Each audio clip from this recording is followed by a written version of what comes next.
The ancient church of St. Mary Major, Santa Maria Maggiore, stands in the center of modern Rome.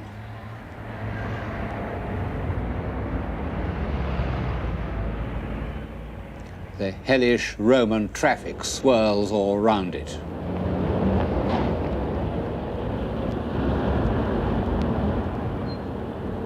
But if you go inside, you'll find the original columns of the 5th century church built in rivalry with the neighboring temple of Juno, the mother goddess. Since old St. Peter's was pulled down, there is nowhere else in Rome where one gets such a powerful impression of the Christian church before the barbarian conquests. This is the grandeur that the Roman church had once achieved and was to achieve again. Above the columns, the mosaics of Old Testament stories are almost the earliest illustrations of the Bible that exist. Brilliant, fresh colors like early Matisse. One sees what was lost when almost the whole of early Christian art was destroyed.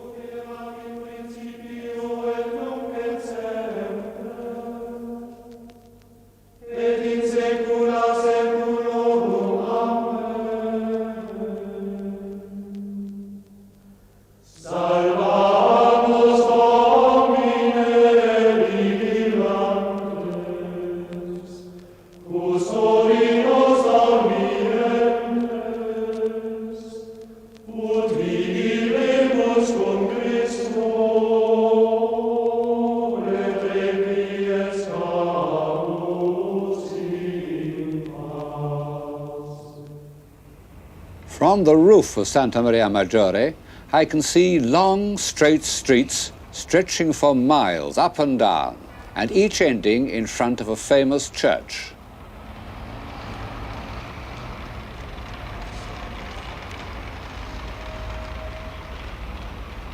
Down there is St. John Lateran, and in the opposite direction is Santa Trinita dei Monti.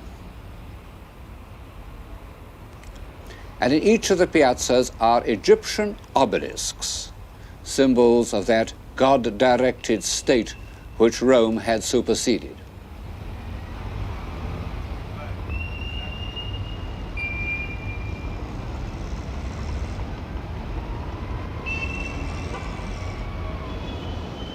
Papal Rome, the Rome of Sixtus V. It's the most grandiose piece of town planning ever attempted. And it anticipated by 50 years all the great town plans of France and Germany. And the amazing thing is that it was done only a generation after Rome had been, as it seemed, completely humiliated, almost wiped off the map. The city had been sacked and burnt, the people of Northern Europe were heretics, the Turks were threatening Vienna. It could have seemed to a far-sighted intellectual that the papacy's only course was to face the facts, accept its dependence on the gold of America, doled out through Spain. Well, as you can see, this didn't happen. Rome and the Church of Rome regained many of the territories it had lost and became once more a great spiritual force. But was it a civilizing force? In England, we tend to answer no. We've been conditioned by generations of liberal Protestant historians who tell us that no society based on obedience, repression and superstition can be really civilized. But no one with an ounce of historical feeling or philosophic detachment can be blind to the great ideals, to the passionate belief in sanctity, to the outpouring of human genius in the service of God, which is made triumphantly visible to us every step we take in Baroque Rome.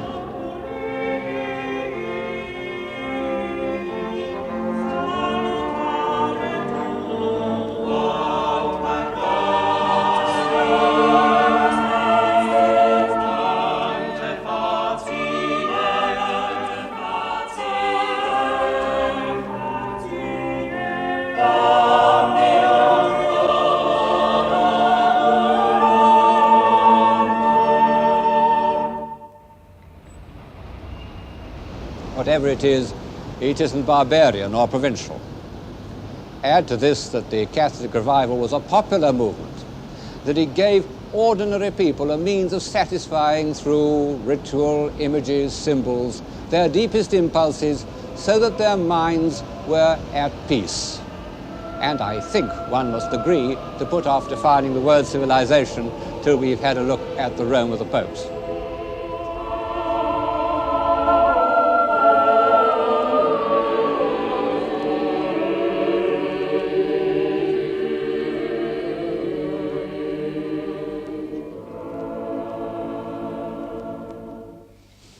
The first thing that strikes one is that those who say that the Renaissance had exhausted the Italian genius are wrong. After 1527, there was a moment of discouragement, a failure of confidence, and no wonder. Historians say that the sack of Rome was more a symbol than an historically significant event. Well, symbols sometimes feed the imagination more than facts. Anyway, the sack was real enough to anyone who'd witnessed it. Michelangelo's Last Judgment, which was commissioned by Clement VII as a kind of atonement for the sack, fills the whole end wall of the Sistine Chapel behind me. It's a disturbing, a crushing work. Most of the figures are embodiments of fear or despair.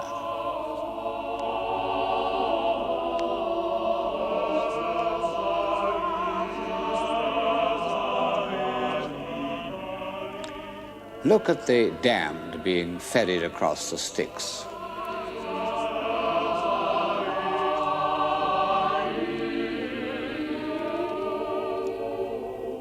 If you compare them with the creation of Adam on the ceiling, you can see that something very drastic has happened to the foremost imagination of Christendom.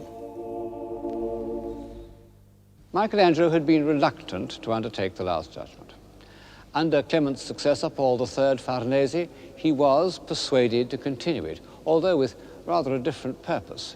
It ceased to be an act of atonement or an attempt to externalize a bad dream, and became the first and greatest assertion of the Church's power and of the fate that would befall heretics and schismatics.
The Last Judgment belongs to a period of severity, when the Catholic Church was approaching its problems in rather the same puritanical spirit as the Protestants.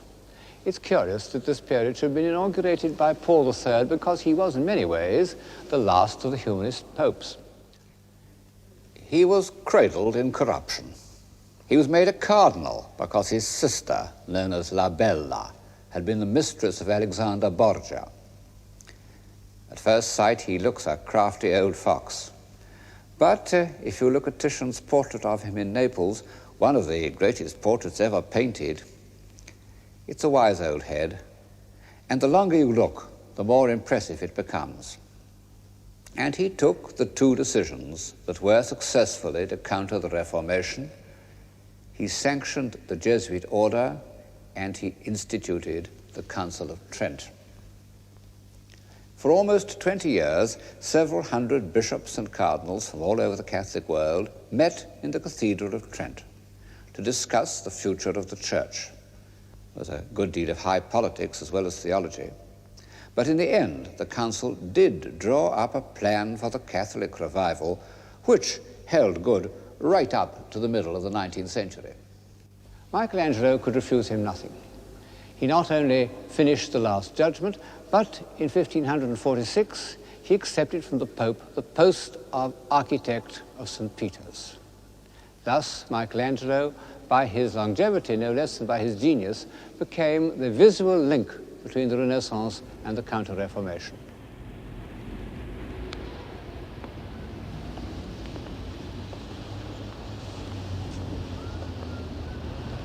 One of the reasons why medieval and Renaissance architecture is so much better than our own is that the architects were artists, individual artists of genius. The master masons of the Gothic cathedrals started as carvers working on the portals. In the Renaissance, Brunellesco was originally a sculptor, Bramante a painter. And of the great architects whom we shall see later on in the program, Pietro da Cortona was a painter and Bernini was a sculptor. And this has given to their work a power of plastic invention, a sense of proportion and articulation based on the study of the human figure, which knowledge of the tensile strength of steel and other prerequisites of modern building doesn't always produce.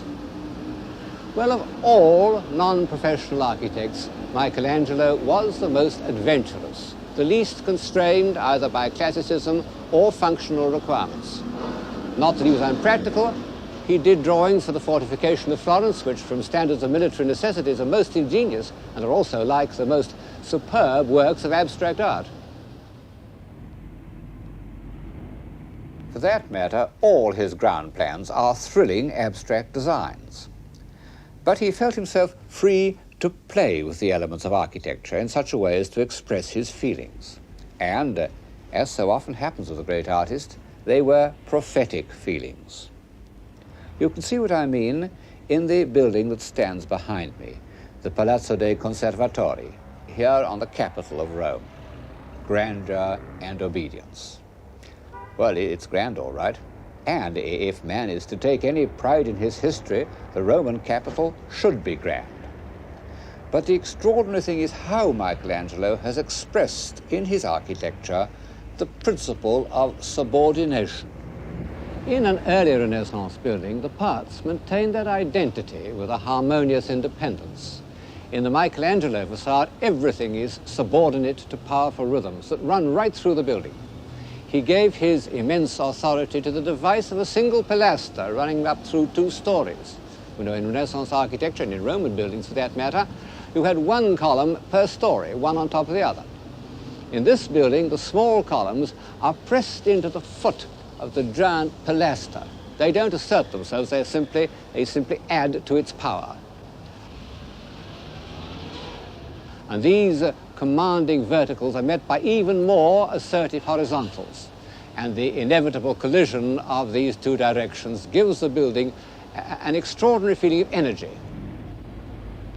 It seems as dramatically tense as a human situation. Perhaps only Michelangelo had the energy of spirit to pull together the vast inchoate mass of St. Peter's. 4 admirable architects had worked on it before him. The central piers were already built, part of the surrounding walls, but he was able to give it the unifying stamp of his own character.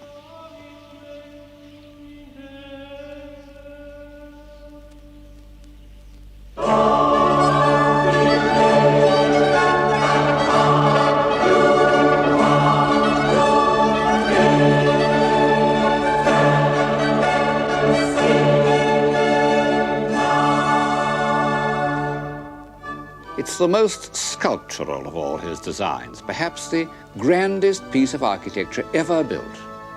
A vast, simple unit that carries the eye round as if it were the carving of a torso.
People don't always appreciate the awe-inspiring grandeur of the walls and cornices of St. Peter's, but everybody knows the dome.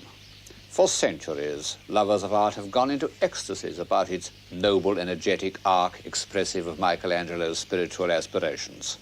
It's perhaps the most commanding dome in the world, easily dominating the other Roman cupolas that one sees as one looks across the city. However, all the evidence suggests that it does not represent Michelangelo's final intention. As you can see in this print, he wanted it to be much more spherical, less pointed. It was in fact designed by an architect called Della Porta after Michelangelo's death. Well, we can go on admiring it and think rather more of Della Porta.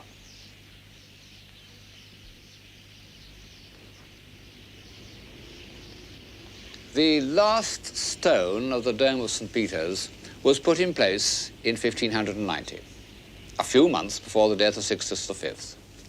The long period of austerity and consolidation was almost over. The Catholic Church was victorious.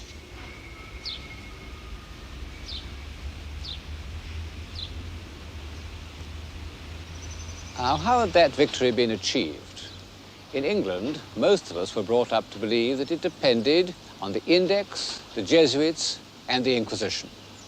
Well, I don't believe that a great outburst of creative energy, such as took place in Rome between 1620 and 1640, can be the result of negative factors. But I do admit that the civilization of those years did depend on certain assumptions that are out of favor in England and America today. The first of these, of course, was the belief in authority, the absolute authority of the Roman Church. And this belief extended to sections of society which we now assume to be naturally rebellious, like artists. It comes as something of a shock to find that, with a single exception, the great artists at the time were all sincere, conforming Christians. Guercino spent much of his mornings in prayer. Bernini frequently went into retreats, practiced the spiritual exercises of St. Ignatius. Even Rubens attended Mass every morning before beginning work. This conformism wasn't based on fear of the Inquisition, but on the simple belief that the faith which had inspired the great saints of the preceding generation, saints like St. Filippo Neri, was something by which a man should regulate his life. The mid-16th century was a period of sanctity in the Roman Church almost equal to the 12th. St. John of the Cross, the great poet of mysticism. St. Ignatius Loyola, the visionary soldier turned psychologist. St. Teresa of Avila, the great headmistress, with her irresistible combination of mystical experience and common sense. And St. Carlo Borromeo, the austere administrator. One doesn't need to be a practicing Catholic to feel immense respect for a half-century that could produce these great spirits. However, I'm not trying to pretend that this episode in the history of civilization was of value chiefly because of its influence on artists or philosophers. On the contrary, I think that intellectual life developed more fully in the freer atmosphere of the North. The great achievements of the Catholic Church lay in harmonizing, humanizing, civilizing the deepest impulses of ordinary people.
Harmonizing, humanizing, civilizing.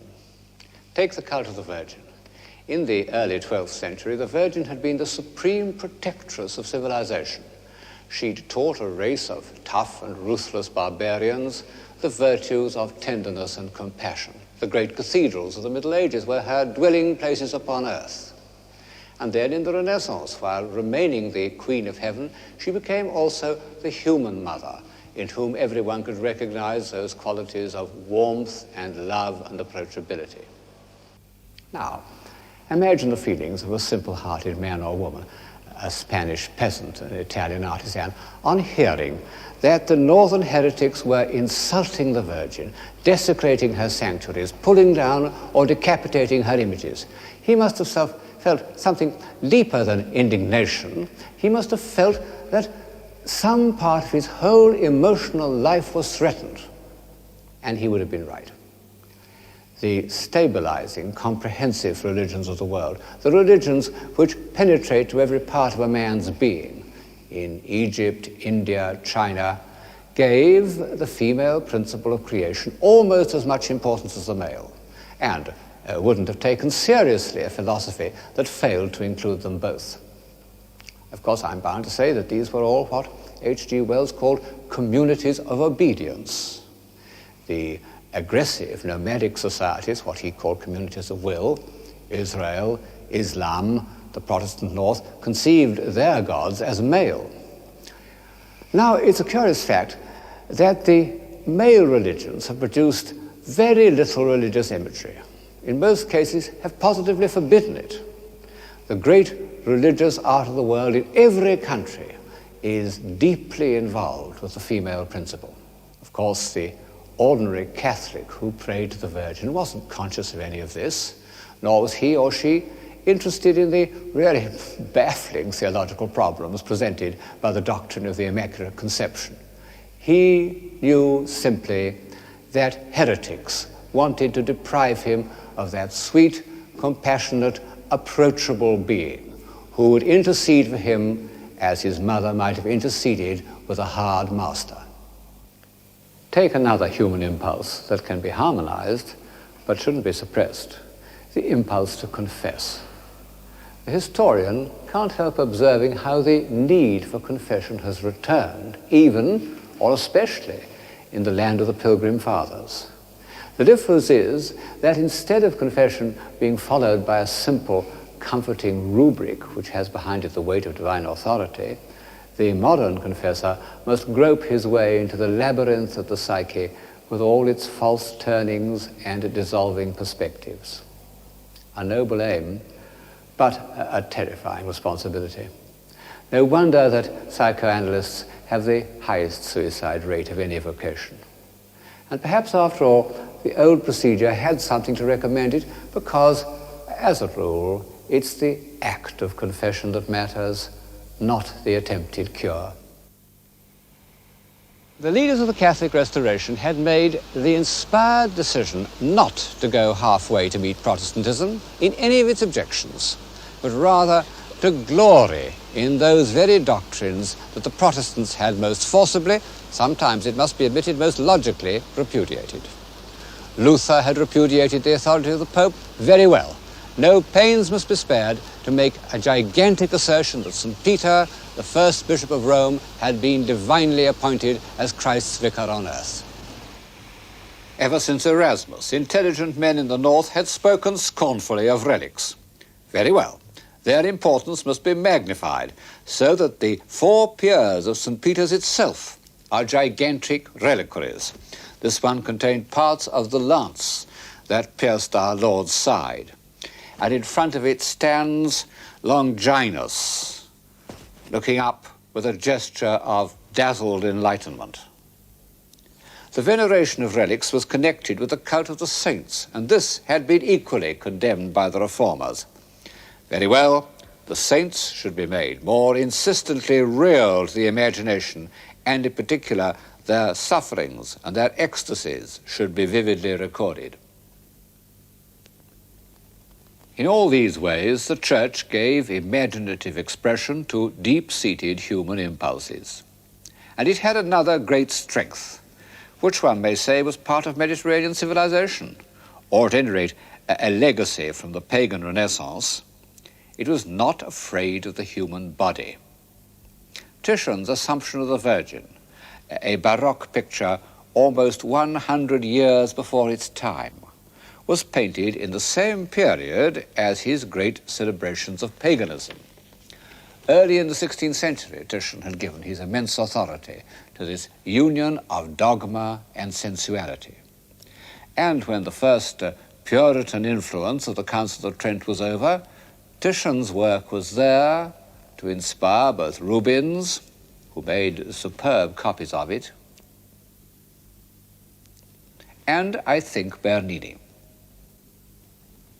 Protestantism, in its overzealous condemnation of sins of the flesh, had also cut itself off from the kind of comforting physical presence that one finds in Bernini's Charity.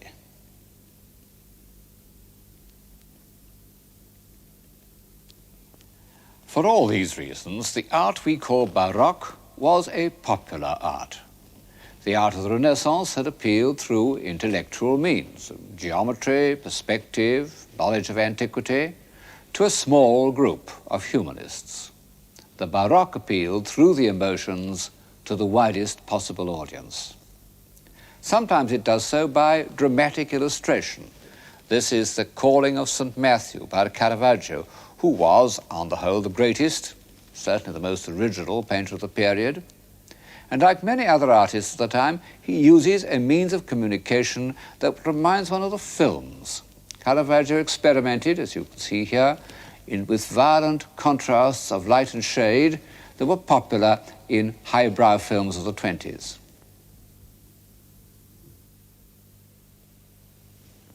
And later Baroque artists, like Bernini, delighted in the emotive close-up, the tears and opened lips and restless movement, all those devices that were to be rediscovered in the movies. The extraordinary thing is that the Baroque artists did it in bronze and marble and not on celluloid. Of course, in a way, it's a frivolous comparison because however much one admires the films, one must admit that they are often vulgar, always ephemeral, whereas the work of Bernini is ideal and eternal. He was a very great artist, and although his work may seem to lack the awe-inspiring seriousness and concentration of Michelangelo, it was, in its century, even more pervasive and influential. He not only gave Baroque Rome its character, but he was the chief source of an international style that spread all over Europe, as Gothic had done, and as the Renaissance style never did. He was dazzlingly precocious. At the age of 16, one of his carvings was bought by the Borghese family, and by the time he was 20, he was already commissioned to do a portrait of the Borghese Pope, Paul V. In the next 3 years, he became more skillful in the carving of marble than any sculptor has ever been, before or since. His David, in contrast with the static David of Michelangelo, catches the sudden twist of action, and the vehement expression of the head is almost overdone. Actually, it's a self-portrait of the young Bernini who made a face into a mirror said to have been held for him by his patron, the Cardinal Scipione Borghese. The Apollo and Daphne is an even more extraordinary example of how marble can be made into something fluid and fleeting, because it represents the moment when Daphne, crying for help to her father, is changed into a laurel tree. Her fingers are becoming leaves already. It's just beginning to dawn on Apollo that he's lost her. And if he could look down, he would see that her beautiful legs are already turning into a tree trunk.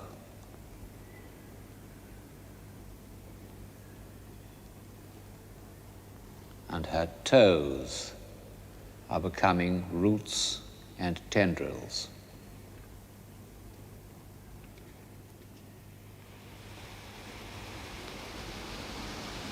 All these brilliant works were done for the Borghese family. It was very bright of them to commission so young a man, but by the 1620s, the rich Roman families, who were in fact the families of successive popes, had begun to compete as patrons and collectors, often in a somewhat piratical manner. One's reminded of the competition between the monster American collectors of 60 years ago, Mr. Frick, Mr. Morgan, with the difference that the Roman patrons competed for the works of living artists, not simply for certified old masters. The leading Roman families put painters under contract like television stars, and the painters really got paid, which they never did in the Renaissance. As often happens, I believe, a sudden relaxation and affluence after a period of austerity produced an outburst of creative energy. The 1620s were relaxed all right, as one can see from Bernini's portrait of that most affluent cardinal, Scipione Borghese. Of all these papal families, one easily outshone the rest, the Barberini. And this was due to the pontificate of Matteo Barberini, who, in 1623, became Pope Urban VIII. He survived as Pope for 20 years. But, as he himself foresaw, he survives in history very largely because he was the patron of Bernini. At the time of Urban's accession, Bernini was only 25, and the very next year he was made architect of St. Peter's, a project that was to occupy him for more than 40 years. And at the end of that time, he had made visible the victory of the Catholic Church. The pilgrim approaching St. Peter's before Bernini would have found himself in a venerable and picturesque quarter of the city, with a few large buildings, isolated from one another by trees and meadows, individually grand, but not making the impact of a complete architectural idea. Now imagine his experiences after Bernini had done his work. He would cross the Ponte Sant'Angelo with its marble angels from Bernini's workshop, and from the other side make his way to Bernini's piazza.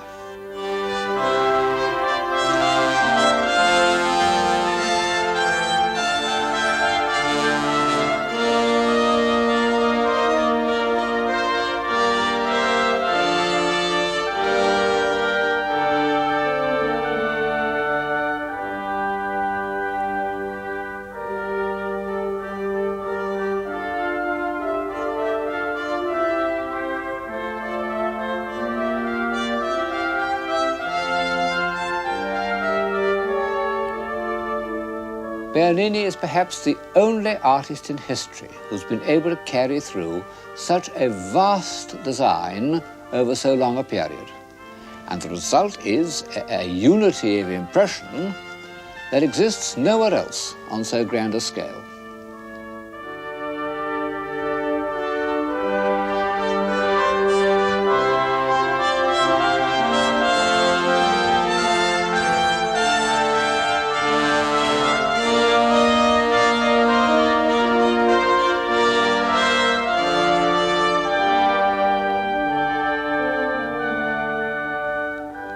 Then, when our pilgrim passes through the enormous facade, the feeling of complete unity of style is maintained.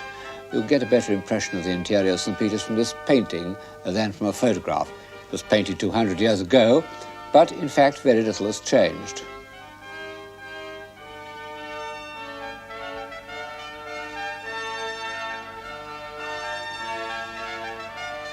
Not only is the decoration, basically, all conceived by Bernini in a uniform style, but the eye passes without a break through the baldacchino and up to that astonishing construction, the throne of St. Peter. But perhaps what would have impressed our pilgrim most of all would have been the bronze baldacchino. Bernini started work on it in the year that he became the architect of St. Peter's. And it's incredible. Yes, if one knows anything about bronze casting, it really is incredible. It involved every sort of engineering difficulty. And then there's the amazing richness and audacity of Bernini's invention and the perfection of craftsmanship, which extends to every detail.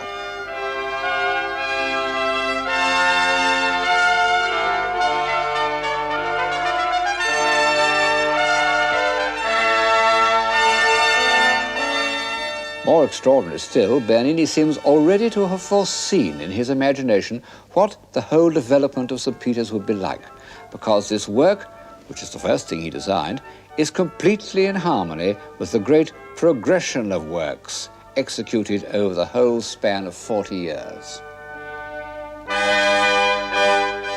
I believe that anyone who uses his eyes without prejudice will find his emotions stirred and enlarged by these marvelous experiences. As we enter this world of light and movement, of weightless angels and billowing bishops and tumbling cherubs, we are ourselves no longer weighed down by earthly things. We participate imaginatively, as we do in a ballet, in an ecstatic repudiation of the forces of gravity. But the word ballet suddenly puts me on my guard.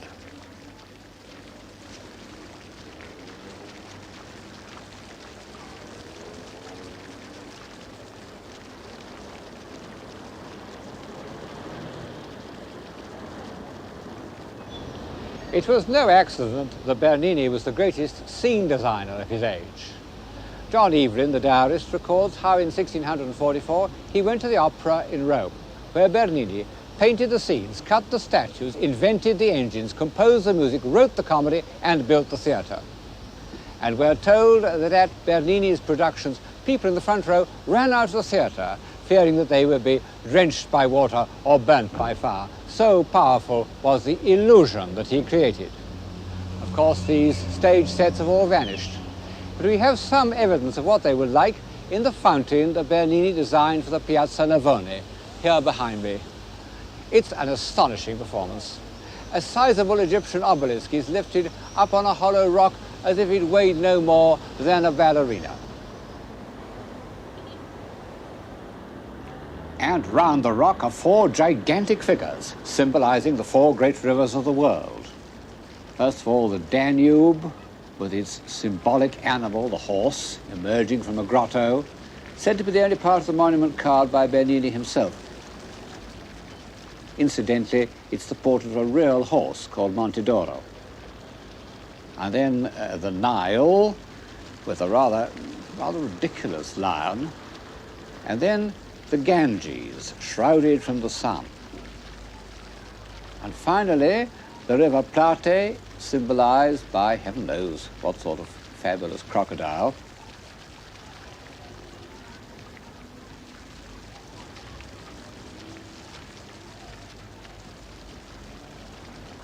The Plate seems to be reeling back in horror, and the people of Rome used to maintain that he was showing his alarm at the sight of the church facade by Bernini's only serious rival, the architect Borromini.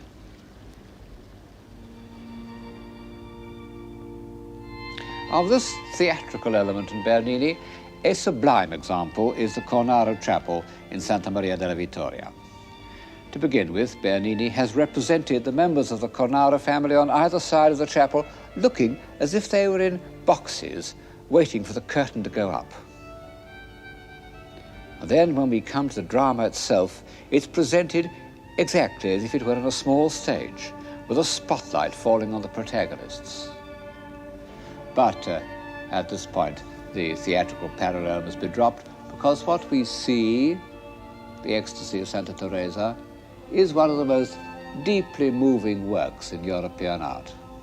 Bernini's gift of sympathetic imagination, of entering into the emotions of others, a gift no doubt enhanced by his practice of St. Ignatius's spiritual exercises, is used to convey the rarest and most precious of all emotional states, that of religious ecstasy. He's illustrated exactly the passage in the saint's autobiography in which he describes the supreme moment of her life, how an angel with a flaming golden arrow pierced her heart repeatedly.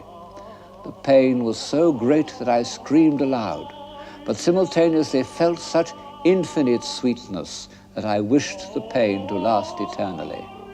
It was the sweetest caressing of the soul by God.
I don't think that anyone can accuse me of underestimating the Catholic Restoration or its greatest image maker, Gian Lorenzo Bernini.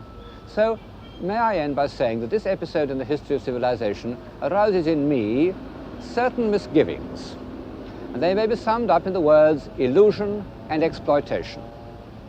Of course, all art is to some extent an illusion. It transforms experience in order to satisfy some need of the imagination. But there are degrees of illusion, depending on how far from direct experience the artist is prepared to go. Bernini went very far. Just how far one realizes when one remembers the historical Santa Teresa. With her plain, dauntless, sensible face, the contrast with the swooning, sensuous beauty of the Cornaro Chapel is almost shocking.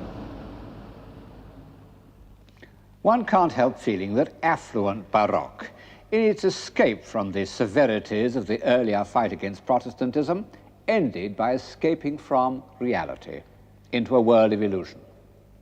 Art creates its own momentum, and once set on this course, there was nothing it could do except become more and more sensational. And this is what happens in the breathtaking performances that take place over our heads in the Gesù and Sant'Ignazio and the Palazzo Barberini. We feel that the stopper is out.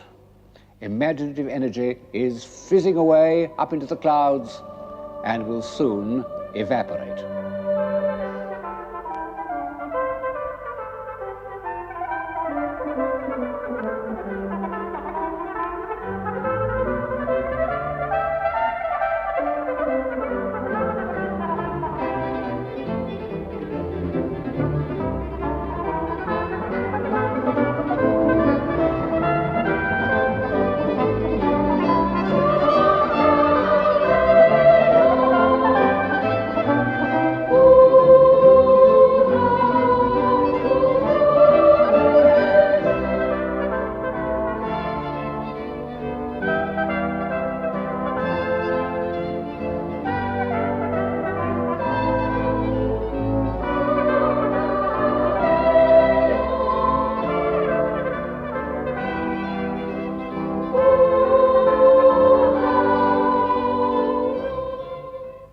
As for my other misgivings, of course there was exploitation before the 16th century, but never on so vast a scale.